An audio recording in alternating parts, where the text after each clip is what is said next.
this HSBC story has been just driving me nuts.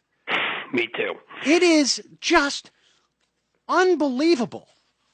Well, I mean, when you start getting people to question sort of I guess the only positive is that you just pointed out about Chuck Hagel. Not enough people pay attention.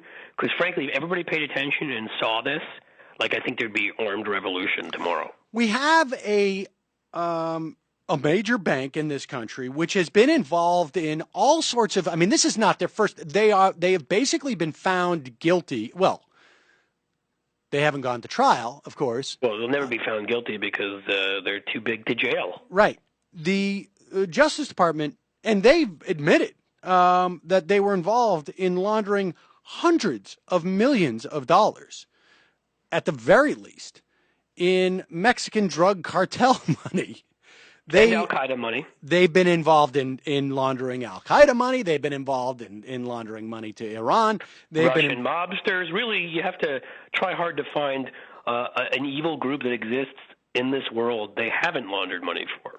Now, you have to look far and wide. They settled with HSBC for $1.9 billion, which is basically like, the functional equivalent of, I've got a check and I don't have a bank account, so I'm going to a check cashing store and I'm going to get my money, but I'm going to have to pay a fee. This is basically it. They're charged a slightly, they have a little bit less of a profit margin on that money laundering that they did. And they walk away scot-free. And what I want to know is, okay, you literally have the Justice Department.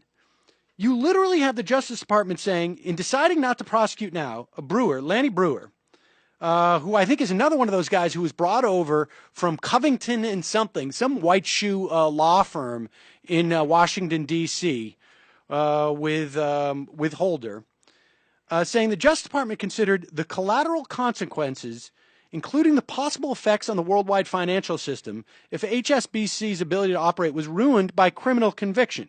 If you prosecute one of the largest banks in the world, you do risk that people will lose jobs. Other financial institutions and other parties will leave the bank, and there'll be some kind of event in the world economy, he asks. This is very targeted, very real, resolute. It's a fiction to say it's a slap on the wrist. Here's what I want to know. There were specific individuals who actually laundered this money. And if it wasn't policy of HSBC, like it would be, let's say, if you were a criminal syndicate, the mafia or something, then how about convicting these individuals? They are all told on day one, there's a whole set of ethics. They are told that you got to go through this training, that if you launder money for drug pins, or launder money, period, for anybody, knowingly, you're going to go to jail. Why don't we convict the individuals who are involved in this? I don't know. No, I shouldn't say I don't know. You just clearly said it. I mean, apparently there's a belief up top that things will come crashing down. Now, obviously, you have to decide whether you believe that at face value. I'm not sure I do. I think in the end, as usual, the elites, there are connections. There are relationships and there's just a perception that people... these are not real laws. I mean, that's basically what it comes down to. Like, there's no real violation here. The real violation is when the guy smokes a joint on the street and or has a dime bag or whatever it is. Do you know how many people like we have serving for law? For behavior of choice. I mean, I can't even answer that question because I don't know. But do you know how many people whose lives we're wasting? And productivity we're wasting, and money we're spending, and obviously that doesn't get to the point of the immorality and the disgustingness of actually doing it. But people that are sitting in prisons places because they unknowingly carried like a dime bag for their girlfriend or boyfriend in a package, or they did whatever, and they're sitting there with their lives being ruined. Not to mention people that knowingly sold a small amount of pot or smoked it, or let's get more serious than that, snorted some cocaine or sold it or whatever, and they're sitting there basically with their lives destroyed for not doing anything any worse, by the way, than Barack Obama, Bill Clinton, George W. Bush, and frankly most of our recent leaders of the last 20 years, and probably many before that never admitted it, did. and their lives are destroyed by this. And again, when we sit here and having these conversations, and we'll get to this, I'm sure, about the fiscal cliff / crossroads / curb, whatever you'd like to call it. This is actually one way that we waste enormous amounts of money in lost productivity and increased criminal activity and housing people and just bogging down our criminal justice system and healthcare costs from all the things of rape and things that go on in prison, and just go on and on and on and on. And it makes no sense on a moral level. It makes no sense on a political level. It makes no sense on an economic level unless you're lobbying for the private prison corporations or the pharmaceutical companies or others who benefit from this, because otherwise it is entirely, increasingly, and ridiculously stupid for everybody else. Sorry, this one works me up kind of like guns and other things too. I wonder what crime could you commit if you do it with a bunch of people at the bank, right? Obviously, if you do this individually on your own time. But if you wanted to, say, like, get together with a bunch of buddies at a bank and murder someone, and you did it within the context of the bank, let's say you killed them by dropping a safe on their head, do you think then you could be convicted? If the CEO of HSBC the president of that bank decided, like, we're going to kill somebody, we're going to drop a safe on their head in my office, would we just simply, you can't do that?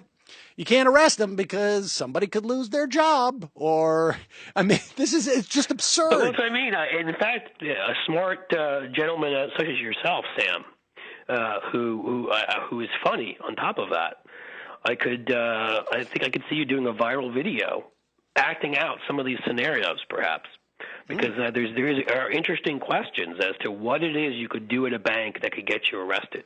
Folks, this is why Libertas LLC, so the marketing ideas just pour out of you. See what I'm saying, folks? This is the kind of PR and marketing advice you get when you... Yep, I'm pimping myself out, boys and girls. There you go. At Cliff Schechter, ladies and gentlemen. At Cliff Schechter. All right. Well, let's go. I literally am apoplectic about Sam, this. And it's angering. And I've sat here and I've mostly joked about it because it's so ridiculous. But and talked about the ridiculousness of the fact that we lock up individuals, whatever. But again, it's so important again that if more, and it may be our only saving grace, ironically, in this situation, and a lot of people don't know that this is going on.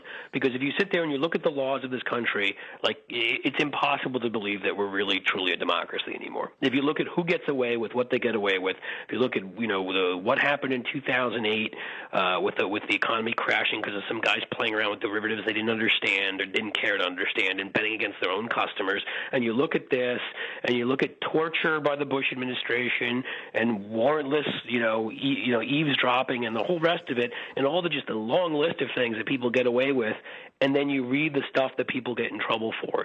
It's just. I had a conversation today with a friend of mine who is a sort of a Republican type of business type of perspective, and I get that people resent the fact that, Congress, they don't have to be subject to Obamacare. Yes. Okay. Whatever. And they get paid too much, or they get a pension after they leave the House or whatever. Okay. So we're, $5 million annually, whatever the heck it is that we spend on this. But the idea that, it's a bank, so, they launder money. I'm sure it was a mistake and whatever. I mean, the just sort of the sense of outrage that can be ginned up against stuff that is sort of symbolic or, in some, but not over something. It just drives me crazy. No, you just don't know where to go at a certain point because it's so against everything you were brought up to believe in and about what was, great you were taught about this country when you were in school.